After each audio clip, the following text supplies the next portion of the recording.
তারা হয়তো এই হাদিস জানে না, আল্লাহ পাক ওদের কানের মধ্যে আমার এই হাদিসটা যেন পৌঁছে দেন, আমিন। নবী সাল্লাল্লাহু আলাইহি ওয়াসাল্লাম বলেছেন, আমি মেরাজের রাতে যখন গিয়েছি তখন এক শ্রেণীর মানুষকে দেখেছি, ওদেরকে শাস্তি দেয়া হচ্ছে। কি শাস্তি? জাহান্নামীদের রক্ত এবং পুঁজ ওদেরকে খেতে দেয়া হচ্ছে। জিবরাইল আলাইহিস সালামকে জিজ্ঞাসা করা হলো যে এরা কারা? তিনি বললেন, এরা আপনার উম্মতের সেই সব ব্যক্তি যারা মাদকদ্রব্য সেবন করত। আল্লাহ রাব্বুল আলামিন তার হাবিবের মাধ্যমে জানিয়েছেন, যখন কোনো মুসলিম মাদক সেবন করে বা কোনো ব্যক্তি মাদক সেবন করে তখন 40 দিন তার নামাজ কবুল হয় না। এরপর যদি সে তওবা করে তাহলে আল্লাহ পাক তার তওবা কবুল করবেন ইনশাআল্লাহ। যদি সে আবারও মাদক খায় তওবা করার পর, আবার 40 দিন তার নামাজ কবুল হবে না। যদি সে আবার তওবা করে আল্লাহ পাক আবার তাকে মাফ করে দিবেন।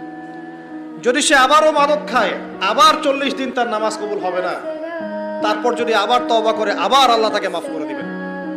এরপরেও যদি সে আবার মাদকদ্রব্য সেবন করে, নবী সাল্লাল্লাহু আলাইহি ওয়াসাল্লাম বলছেন তাকে আল্লাহ রাব্বুল আলামিন পরকালে মৃত্যুর পরে তিনাতুল খাবাল পান করাবেন। তিনাতুল খাবাল। জিজ্ঞাসা করা হল, ইয়া রাসূলুল্লাহ, তিনাতুল খাবাল কি জিনিস? নবী সাল্লাল্লাহু আলাইহি ওয়াসাল্লাম উত্তর দিচ্ছেন, এটা হচ্ছে জাহান্নামীদের রক্ত, মাংস, এগুলো পুড়ে পচে যে রসটা বের হবে, এটা হচ্ছে তিনাতুল খাবাল।